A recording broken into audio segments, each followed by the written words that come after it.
दुख, सफरिंग और मौत ये जिंदगी की वो सच्चाइयां हैं जिनका सामना हम सबको कभी ना कभी करना पड़ता है। जब हम किसी अपने को खो देते हैं तो उस दर्द से, उस ग्रीफ से कैसे बाहर निकला जाता है, इस चैप्टर में हम इसी सवाल का जवाब ढूंढेंगे। हेलो एवरीवन, मेरा नाम है राहुल रावत और आज हम पढ़ने जा रहे हैं क्लास 10th इंग्लिश की फर्स्ट फ्लाइट बुक का chapter the sermon at Banaras. sermon का मतलब होता है एक धार्मिक उपदेश या प्रवचन, और बनारस यानी कि आज की वाराणसी, इंडिया की सबसे पवित्र नगरियों में से एक। ये कहानी है गौतम बुद्ध के पहले उपदेश की। इस कहानी के जरिए हम उनकी लाइफ की जर्नी को समझेंगे और उनकी उस विजडम को भी जिसने दुनिया भर के करोड़ों लोगों को शांति का मार्ग दिखाया। तो चलिए अपने मन को शांत करके स्पिरिचुअल सफर पर चलते हैं। इस कहानी को समझने से पहले हमें उस महान इंसान के बारे में जानना होगा जिन्होंने ये उपदेश दिया। हम बात कर रहे हैं गौतम बुद्ध की। गौतम बुद्ध का जन्म 563 BC में एक प्रिंस, एक राजकुमार के रूप में हुआ था। उनका नाम था सिद्धार्थ गौतम। वो नॉर्थ इंडिया के एक रॉयल फैमिली में पैदा हुए थे। उनका बचपन बहुत ही ऐशो आराम में गुजरा था। उनके पिता राजा सिद्धोधन ने उन्हें दुनिया के दुखों से, तकलीफों से बिल्कुल दूर रखा था।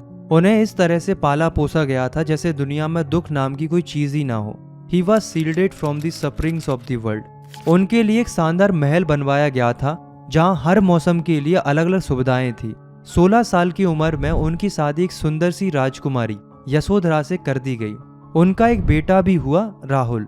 10 साल तक उन्होंने एक ऐसी रॉयली फिटेड लाइफ जी जहां उन्हें दुख का एहसास तक नहीं था। पर किस्मत को कुछ और ही मंजूर था।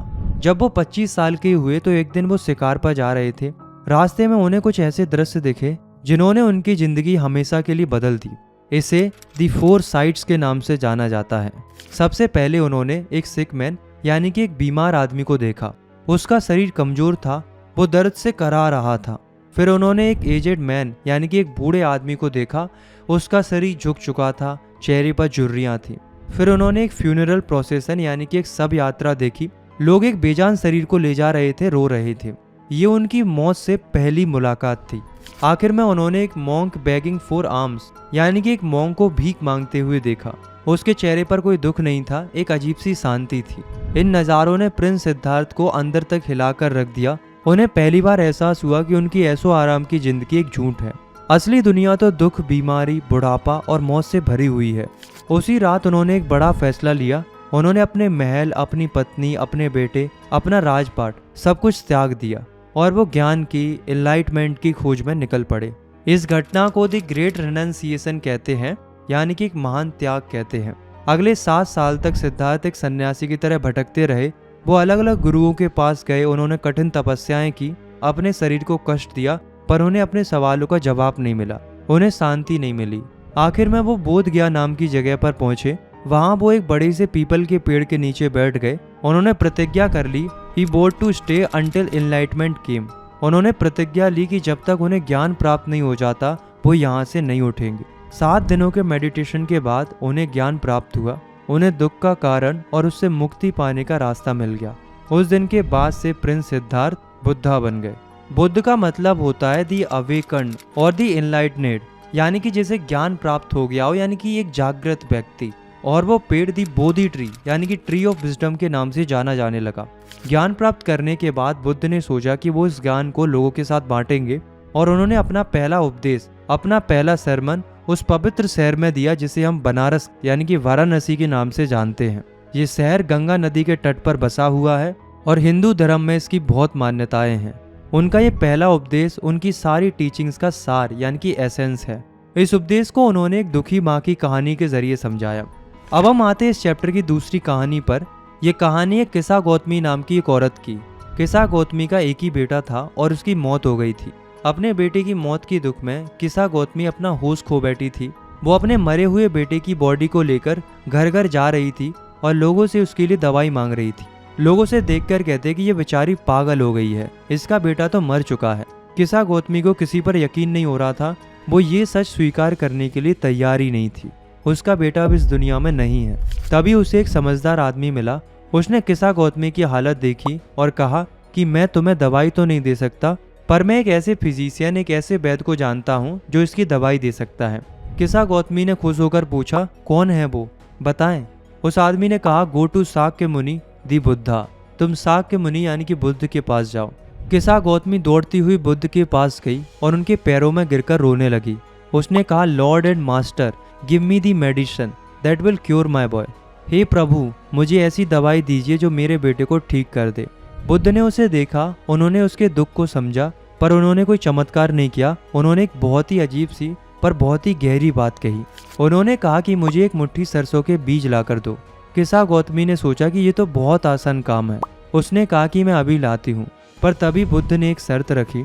उन्होंने कहा, the mustard seed must be taken from a house where no one has lost a child, husband, parent और फ्रेंड। शर्त ये थी कि सरसों के बीज एक ऐसे घर से लाने होंगे जहाँ आज तक किसी ने अपने बच्चे, पति, माता पिता या दोस्त को ना खोया हो, यानी कि एक ऐसा घर जहाँ आज तक कभी मौत ना हुई हो। बेचारी किसा गौतमी अपनी सरल सोच में इस शर्त की गहराई को नहीं समझ पाई। वो घर घर जाने लगी। हर घर में लोग उसे दया दिखाते। वो कहते, हाँ सरसों के बीज ये लो। पर जब वो उनसे पूछती कि क्या आपके घर में, आपके परिवार में किसी की मौत हुई है, तो हर घर से उसे एक ही जवाब मिलता। कोई कहता, बहन हमें हमारे दुख की याद मत दिलाओ। कोई कहता, अफसोस जिंदा लोग कम हैं पर मरने वालों की गिनती ज्यादा है। ऐसा एक भी घर नहीं था जहाँ मौत ने दस्तक ना दी हो। किसी ने अपना बेटा खोया था, किसी ने अपने माता पिता खोए थे, किसी ने अपने पति को खोया था। कोई भी ऐसा घर नहीं था जिसमें किसी न किसी की मौत ना हुई हो। बेचारी किसा गौतमी थक गई। उसे कहीं से भी ऐसे सरसों के बीज नहीं मिले।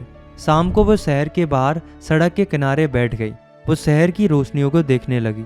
उसने देखा कि लाइट्स थोड़ी देर के लिए जलती हैं और फिर बुझ जाती हैं। अचानक उसके दिमाग में एक अंधेरा छा गया और उस अंधेरे में उसे ज्ञान की रोशनी दिखी। उसे बुद्ध की शर्त का असली मतलब समझ आया। उसने सोचा कि मैं अपने दुख में कितनी सेल्फिश, कितनी स्वार्थी हो गई थी, जबकि मौत तो सबके लिए आती है। Death is common to all. ये एक ऐसी सच्चाई है जिससे कोई नहीं बच सकता। उसे एहसास हुआ कि इस वैली ऑफ डिसोलेशन यानी कि निराशा की घाटी में एक ही रास्ता है जो अमरता की तरफ ले जाता है। वो है अपने सारे स्वार्थ को त्याग देना।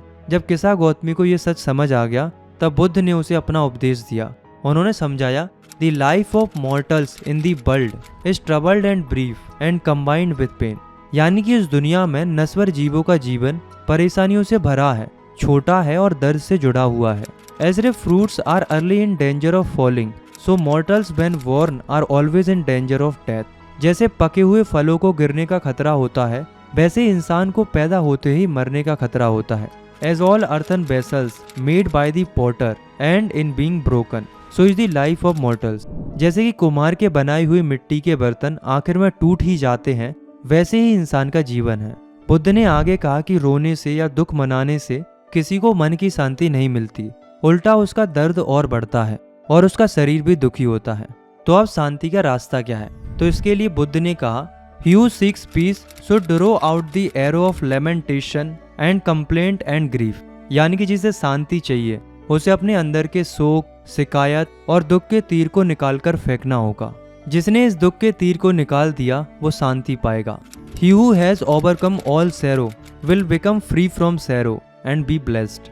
तो दोस्तों, ये था बुद्ध का पहला उपदेश। एक ऐसी सच्चाई जो सुनने में कठोर लगती है, पर जिसे समझने के बाद ही असली शांति मिलती है।